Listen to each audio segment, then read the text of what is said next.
இந்த கோட்டு நல்லா இருந்துச்சுன்னா கண்டிப்பாக நீங்கள் கமெண்டில் சொல்லுங்கள். நாங்கள் வந்து மாப்பிள்ளைக்கு தான் ட்ரெஸ் எடுக்க போயிருந்தோம். மாப்பிள்ளை வந்து யோசிச்சுக்கிட்டே இருக்கார், என்னடா ட்ரெஸ் எடுக்கலாம், எப்படிடா போடலாம் அப்படின்னு. ஒவ்வொரு கலரையும் பார்த்து 3 மணி நேரம் ஆச்சு. மாற்றி மாற்றி பார்த்துக்கிட்டே இருக்கார். போனோன்னு வேஷ்டி சட்டை எடுத்தாச்சு, இது பிடிச்சிருக்கு அப்படின்னு. அதுக்கப்புறம் ஒவ்வொரு கோட்டையாக போட்டு போட்டு பார்க்குறாரு. அவருக்கு எப்படி இருக்குன்னு தான் தெரில, ஆனால் போடுறாரு, கலத்துறாரு. அப்போ எல்லோரும் ஒவ்வொரு செக்ஷனுக்கு போங்க, உங்களுக்கு தேவை உள்ளதெல்லாம் எடுங்க அப்படிங்காங்க. இல்லை, மாப்பிள்ளை செலெக்ஷன் பண்ண பிறகு தான் நம்ம வேறு ட்ரெஸ் எடுக்கணும் அப்படின்னு மாப்பிள்ளையோட அண்ணங்கள்லாம் சொல்கிறாங்க. சரின்னு நாங்களும் உட்காந்துக்கிட்டே இருக்கோம். உட்காந்துக்கிட்டே இருக்கிறோம். அந்த நண்டு குட்டீஸ்கெல்லாம் உருண்டு பிறண்டு எந்திரிச்சு ஓடி ஓடி வந்துக்கிட்டே இருக்குது. சரி, என்ன பண்ணலாம் அப்படின்னு பார்த்தாச்சுன்னா, அவங்களும் ஒவ்வொரு இடமா அவங்கள தேடி பிடிக்கிறதுக்கே நம்மளுக்கு 1 மணி நேரம் ஆயிடுது.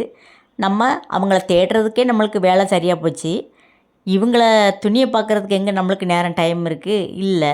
அதனால் மாப்பிள்ளை ஒவ்வொரு ட்ரெஸ்ஸாக போட்டு போட்டு பார்த்தாரு. கடைசியில் இந்த ட்ரெஸ்ஸு எனக்கு ஓகே அப்படின்னாரு. கடைசியில் அதை எடுத்துகிட்டு வந்தாச்சு. பாருங்கள், குளிர் தாங்க முடியாமல் எங்கள் அக்கா ஒரு தொப்பியை போட்டுட்டு அதில் உட்காந்துட்டாங்க. அவன் எப்போ எடுக்கட்டுமோ எடுக்கட்டும், அதை தட்டி நான் உட்காந்துருக்கேன்னு எங்கள் அக்கா உட்காந்துக்கிட்டு இருக்காங்க. அக்கா, இல்லைக்கா, நம்ம அங்கே வர போயிட்டு வரும் வாங்கினாலும், இல்லை, அவனுக்கு ட்ரெஸ்ஸை நான் தான் செலெக்ஷன் பண்ணணும் என் பையனுக்கு அப்படின்னு சொல்கிறாங்க. சரின்னு செலெக்ஷன் பண்ணிக்கிட்டே இருக்கிறாங்க. எங்கள் மருமகமாரெலாம் என்ன செய்கிறாங்கன்னா, எங்கள் குழந்தைங்களுக்கு நாங்கள் செலெக்ஷன் பண்ண போகிறோன்னு அவங்க தனித்தனி கிரவுண்டுக்கு அவங்க போயிட்டாங்க.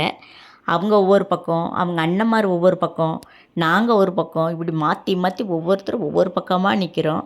எப்படியோ ஒரு வழியாக ட்ரெஸ்ஸை எடுத்தாச்சு. அது சீக்வன்ஸ் போட்டால் தான் எனக்கு வேணும் அப்படின்னா, இந்த ட்ரெஸ் எனக்கு சரியில்லை, எனக்கு பிடிக்கல அப்படின்ட்டான். அப்போ தாராளமாக வேறு கடைக்கு போகலாம், நம்ம எவ்வளவோ துட்டு கொடுத்து எடுக்க போகிறோம், நம்ம வேறு கடைக்கே போவோம் அப்படின்னாச்சு. இந்த ட்ரெஸ்ஸு 10,000 இந்த ட்ரெஸ் எனக்கு பிடிக்கவே இல்லை அப்படின்ட்டான். சரி அப்படின்னு நாங்கள் வேறு கடைக்கு போகலாமா அப்படின்னு யோசிச்சுக்கிட்டு இருந்தோம். அப்போ பாதி பேர்த்துக்கு இங்கே ட்ரெஸ்ஸு பிடிச்சிருந்துச்சி. அவங்க நிறைய பேர் இங்கேயும் எடுத்தாங்க. குட்டீஸ்களுக்கு பூரா இங்கே எடுப்புன்னு ஒரு முடிவு பண்ணியாச்சு. பாருங்களேன், குட்டீஸ்களுக்கு பூரா இங்கே ட்ரெஸ்ஸை பறக்கிக்கிட்டு இருந்தோம். அப்போ பார்த்து எங்கள் அக்கா பேரன் வந்து ஒரு ட்ரெஸ்ஸை போட்டு பார்த்தான். உண்மைக்குமேங்க ரொம்ப ரொம்ப சூப்பராக இருந்துச்சு. உங்களுக்கு பார்த்தா உங்களுக்கும் பிடிச்சிருக்கும்.